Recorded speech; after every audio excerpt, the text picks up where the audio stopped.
Welcome to the DPI podcast. This is Matt. We're going to finish up our overview of Walt Disney World series today with the what to do around the parks.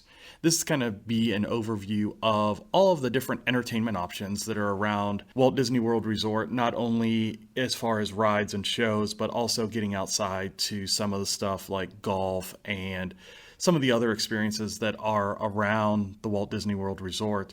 So really where we want to start is where everybody thinks when they're going down the Walt Disney World, and that's going to be the rides. So Peter, why don't you jump in and get us started with the rides? I think the rides at Walt Disney World are probably the most iconic thing that people think about. At the end of the day, yes, Walt Disney World is an amusement park.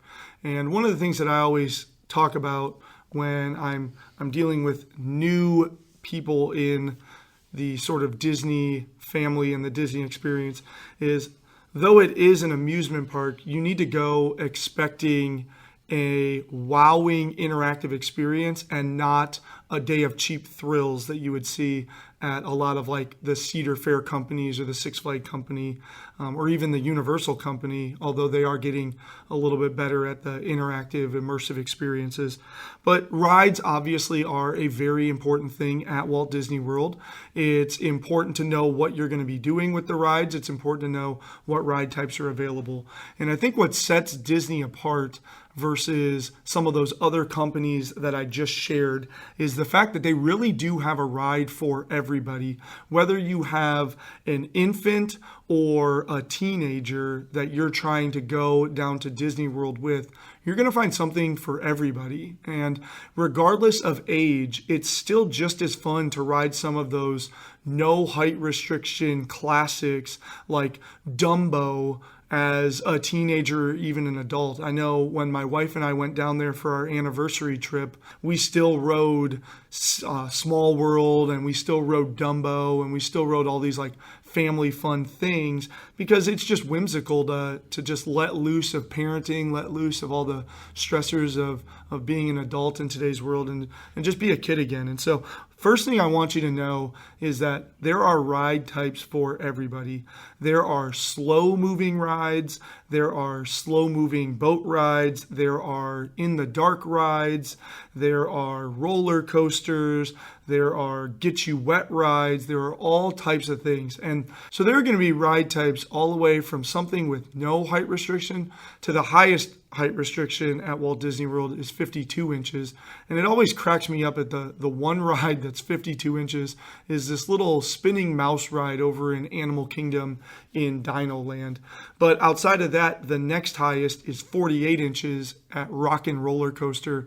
And then 44 inches is my sweet spot, where if somebody is 44 inches, they can pretty much do it all because then you're going to get in Expedition Everest and Flight of Passage and Space Mountain. The last two height requirements that are really important at Disney are 36 and 40 inches because in those height ranges, you start to get more of the family-friendly but a little bit more intense rides like Splash Mountain, Seven Dwarfs Mine Train, Slinky Dog Dash are going to come in at those 36 to 40 inch height requirements. So it's really important to know the heights of the individuals going, especially if you do have smaller kids, and take the time to look through those rides. But just know that even if you're traveling with smaller kids that are under 3 feet, you're still going to have a blast because you're still going to be able to ride tons of things. If I just use Magic Kingdom as an example, you're still going to be able to ride Small World and Little Mermaid and Dumbo and Jungle Cruise and Haunted Mansion, and the list goes on and on. There are plenty of ride attractions for our younger guests. Now, some of the rides do get pretty hefty lines, and something that Matt and I like to focus on when we get down there is all about getting the most for my time, and that means getting the most for my money, because if I'm getting the most for my time, then I'm really getting my money's worth down at Disney. And one of the things that you need to know how to do is book smart fast passes. So Matt, why don't you go through that since this is the first time that we're introducing that into our podcast series? Yeah, so the fast passes are kind of like a hold time for you to ride a ride. For on-site guests, you can book fast passes at 60 days out. And that's very important because a lot of the top rides, and Peter's going to go over this here in a couple minutes, some of the top rides are going to not have fast passes right at that 60-day window. So you want to be able to get them as soon as possible so that you can get some of those higher wait time rides such as Flight of Passage and Seven Dwarfs Mine Train. You want to be able to get those as soon as possible. What you do is you book your fast passes. You can only book one fast pass during an hour window. So if your fast pass starts at 12:25, the end of that fast pass is 1:25, and you can't book another fast pass in reality until 1:25. So really, when you're talking about setting up your planning day and that kind of stuff, you're going to have an idea with your meals, what parks you're going to be at and that kind of stuff. And then from there, you're going to take these fast passes and you're going to book them around your meals based off of the top rides at each park. On top of that, you get 3 fast passes per day. Once you get through those fast passes, you are able to book additional fast passes one at a time. So you finish your 3rd fast pass. In that line for that 3rd fast pass, you can book your 4th fast pass. In the line for the 4th fast pass, you can book your 5th fast pass. And you can go on as long as rides are available with fast passes. Yeah, I think my record in one day is like 14 fast passes. Yeah, so if you're booking them really early in the morning, you have the ability to book a lot of fast passes. And all that means is you're not waiting in that half hour, 45-minute, hour line to go on some of these rides. So, Peter, now that we know what the fast passes are, give us some of the top rides at each park. Sure. So let's start with the flagship of Disney World, and that's Magic Kingdom. So my recommendation when you're considering fast passes at Magic Kingdom is stick to the mountains and Seven Dwarfs. So what I mean by that is Seven Dwarfs Mine Train always classically has a very long wait. You'll find wait times in the 75 to 150 minutes within 30 minutes of the park opening, and they'll hold steady there all day long, all the way up until park close. So Seven Dwarfs Mine Train is sort of the top thing that you should be aiming your fast passes for. And then from there, you should aim for the mountains. So if you have guests in your group that are tall enough to ride Space Mountain, Splash Mountain, and Big Thunder Mountain Railroad, those would be the next place that you should aim your fast pass target for, because all of those are going to get pretty hefty lines. Splash Mountain is a little bit seasonal, I will say. So if I'm going down in December or January, somewhere in the winter months, maybe Splash Mountain isn't something that I'm going to put on my itinerary ahead of time. Because as Matt mentioned, as I go get my 4th or 5th fast pass, it's probably going to be available day of, because a lot of locals and people who are used to more tropical climates aren't going to want to ride a water ride when it's 75 degrees. But people like me from the Midwest, 75 degrees, I'm like, heck yeah, let's go get wet because it's a humid 75. And then there are 2 more that I think people wouldn't consider when they're thinking about Magic Kingdom Fast Passes. The first one is Peter Pan's Flight. It just doesn't move a lot of people through its line because the boats fit a maximum of 3 people, and that would be if it's 2 adults and a really little child. The boats fit a maximum of 3 people, and there just aren't a lot of boats on the ride system. So it creates really long lines. So I really like to have a fast pass for Peter Pan's Flight. And then the other one, and this one's really deep dive in here, but it's Jungle Cruise. Jungle Cruise will create 90 plus minute waits because, again, the boat fits a good amount of people in it, but there's only so many boats on the entire river system, and we get really long waits at Jungle Cruise. So I like to target Jungle Cruise as a fast pass, but maybe I don't have it as one of my prior 3, but definitely something that I want to look at getting the 4th or 5th fast pass of the day at. So those would be the top 6 things to target at Magic Kingdom. Outside of that, it's all about the tiered systems because all of the other parks have what's called fast pass tiering. So Hollywood Studios, Animal Kingdom, and Epcot all have tiers where at Epcot you can only choose one experience between Frozen Ever After, Soarin', and Test Track. So I only get to choose one of those three. So I need to really think about my party whether we would rather ride Soarin', Frozen, or Test Track. And I'm guessing that Matt's going to talk about future rides, but I'm guessing the Guardians of the Galaxy is going into that top tier as well.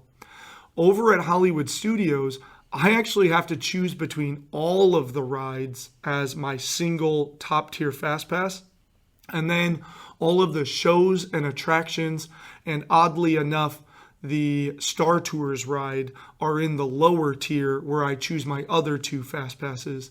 And then over at Animal Kingdom, the two Pandora rides I have to choose between, and then all of the other rides are in that lower tier where I can take my other two Fast Passes from. Just talking a little bit of strategy, going back through each park. Epcot, you have to choose between Soarin', Test Track, or Frozen.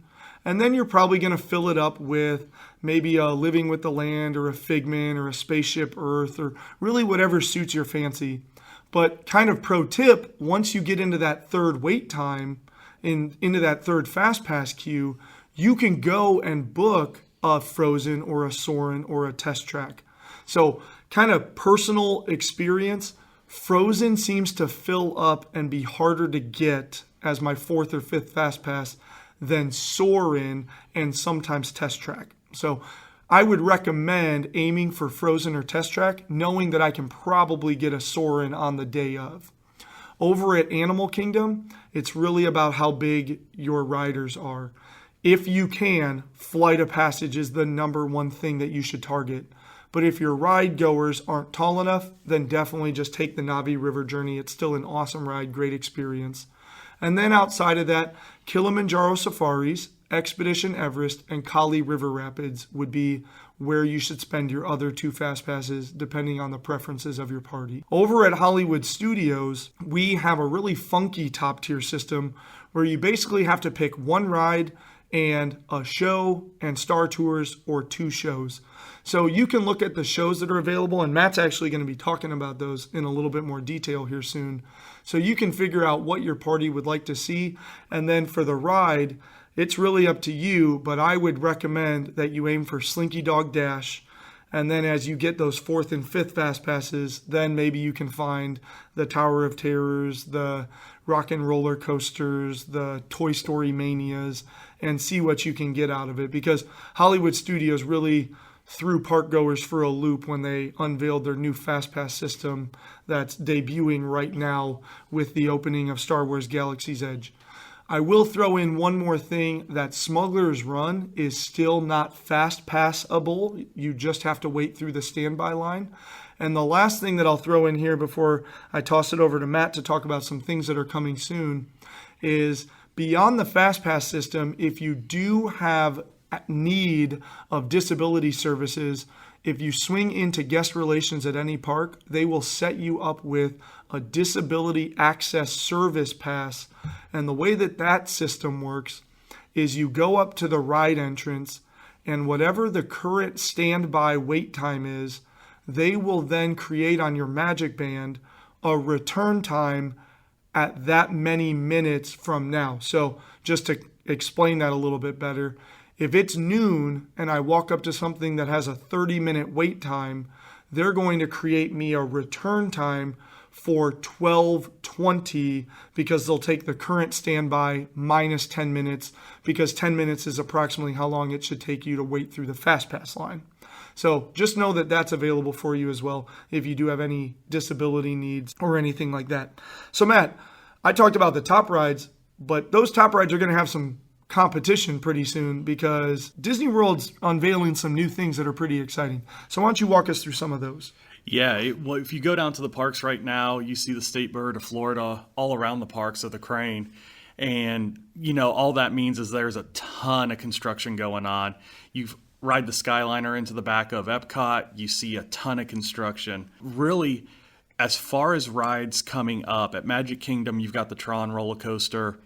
It's slated for early 2021. They've been doing a ton of construction on that. You know, if you ride Tomorrowland Speedway, you get a great view of what's going on. The People Mover also gives you a really good view of the construction progress that's over there. Over at Epcot, Epcot's going through a whole new redevelopment. And if you get online and look at some of the D23 stuff that came out, they're getting ready to kind of reform that whole front section of the park around Spaceship Earth.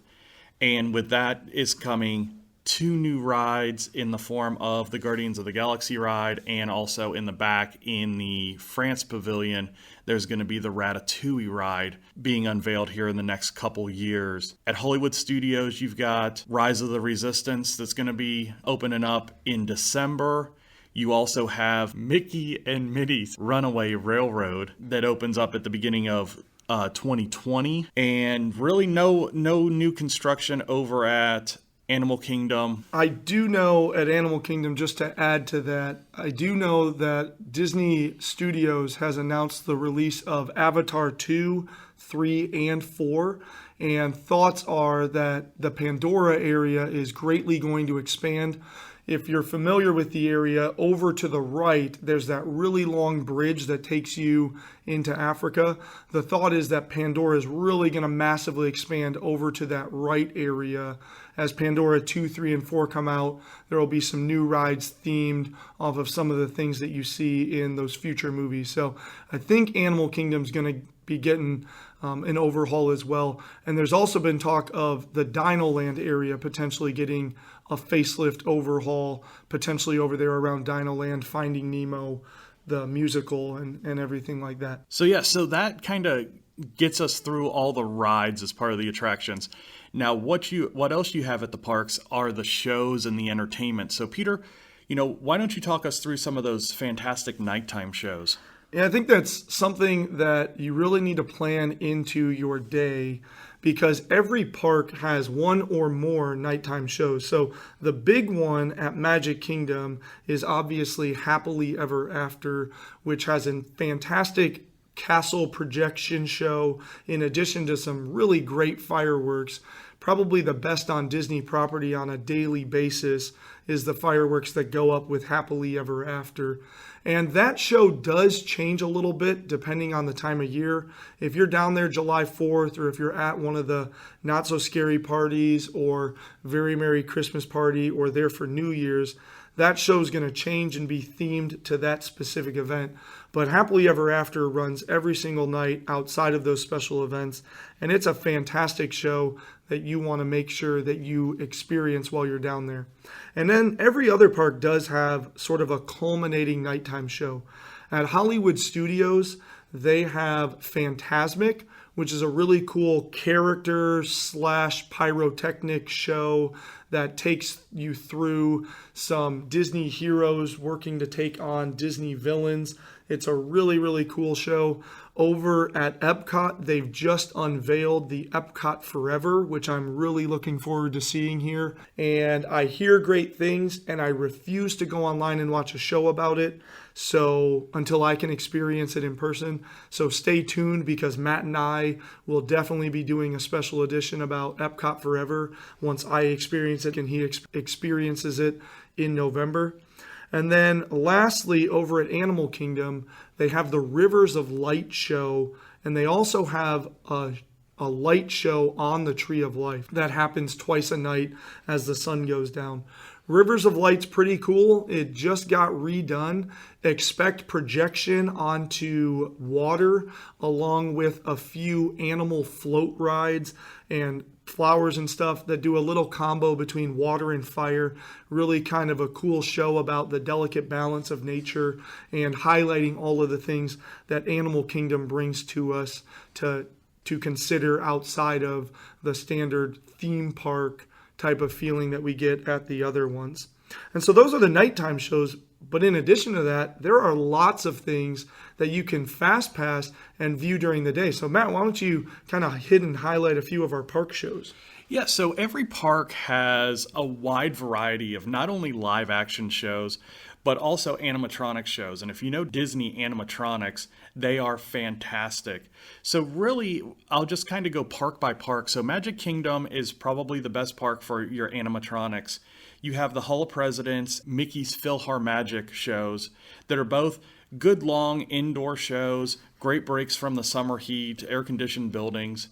But as far as, fast passes for live shows in that park, you don't have a lot of options. But once you get to the other parks, Hollywood Studios has a ton of live shows. You have the Beauty and the Beast show. You have the Frozen show. You've got a couple of dance parties there as well that I would consider shows. And you also have the Lightning McQueen Racing Academy, which is an animatronic show that's going on back in behind the Rock and Roller Coaster area right now. Over at Animal Kingdom, my favorite show is the Lion King show. That's a fantastic show. You've got the Finding Nemo musical show over there as well. So over at Epcot, you have this bandstand that's over kind of in front of the American Pavilion, and they do a lot of different things there, not only concerts and then theme shows, like they have a Guardians of the Galaxy show that's been going on for a while, but they also do the candlelight processional around Christmas time, which is fantastic. They bring in a lot of big name actors and Hollywood types, and it's a really big production over there. With that being said, all those shows you can do fast passes for, but there are still some shows that are just kind of open air where you just kind of see them throughout the park. So Peter, why don't you go over a few of those?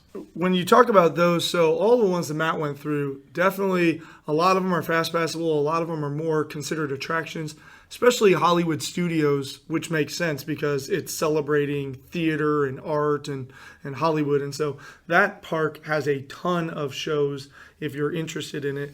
But then beyond that, there are stage shows and live performances all over all of the parks. So at Magic Kingdom, a really hot spot is going to be the stage in front of the castle. There's a variety of shows throughout the day. In addition to that, there are a couple of parades that come around depending on the time of year. There are dance parades as well as the Festival of Fantasy parade, which is absolutely wonderful. You get to see these great, huge decorated floats themed out to your favorite Disney movies with your characters from the movie on there waving to the crowd. Over at Animal Kingdom, there are lots of live performers, especially in the Africa area and the Discovery Island area. Lots of just little pickup shows. Over in Pandora, there's a couple of really cool shows around the drum area that happen throughout the day. Over at Hollywood Studios in front of the Chinese Theater, you're going to find the majority of your live shows. There's a Star Wars, and there are a couple other like celebrating animation and other things like that throughout the day. And then Epcot, it's all around the World Showcase. If you go into most of the pavilions in the World Showcase, you are going to find celebrations of that culture through live performers. If we think like in Mexico, there's a mariachi band, and in Japan, there are drummers, and in China, there are acrobats, and the list goes on around the pavilion of local talent from that nation that are celebrating the culture. Outside of that, anything else to talk about in terms of shows and entertainment? I think we left a big one out, Matt. Yeah, and the big one we left out is character meet and greets. And all around all of the parks, there are different characters and different costumes that are there for pictures and to sign those autograph books. So really, the app does a great job of listing out where those characters are, when they're available, because not all the characters are available at the same place all day. So really get on your My Disney Experience app while you're at the parks if you don't have any of those planned before you go, and just kind of see who's out there and what time they're out there. A couple of them that are kind of lesser known that we like to go to, Pocahontas in Animal Kingdom is kind of hidden when you're going towards the Dino Land area. There's just a little walkway off to the side, and she's down in this little enclosure down at the end of that. And then meeting the stepsisters behind Cinderella's castle is another one that's really, really interactive and fun. They're very animated. They do a great job with the kids. So, check those out. And again, seasonally, especially if you're going to those parties, you can catch some of those harder to hit characters during those parties. So We've talked a lot about the rides and the shows and the entertainment that are at the parks. Peter, do you have anything else to add? No, I really don't. I think we've done a really good job. And originally in this podcast, we had planned to go into significantly more detail. And now that we've actually talked about it, we've realized that it takes a lot to be thorough. And where we're sitting in terms of the time, I think would be a good place to stop right here, because what we've done in this podcast is really explained all the ins and outs to somebody going for the first time or for their second or third time, somebody that I would consider a little bit more novice at taking on Disney World. So I think this is a really great place for us to pause and call this What to Do Part 1, I'm New to Disney. And let's come back next time and do a What to Do Part 2, I've been there before. What do you got that's different? And we can cover all those other things that's available at Disney World. So stay tuned for the second part of this podcast, and let's go ahead and call it a day. We want to thank you for listening, and follow us on all of our social media, Facebook, Instagram, Twitter, all of those great things. Find us on Anchor and on Spotify and Apple Music. But thanks for tuning in, and I really hope you got something enjoyable out of today. Thanks a lot. Turn your Disney dream into a magical Disney vacation with Princesses and the Mouse Disney Travel.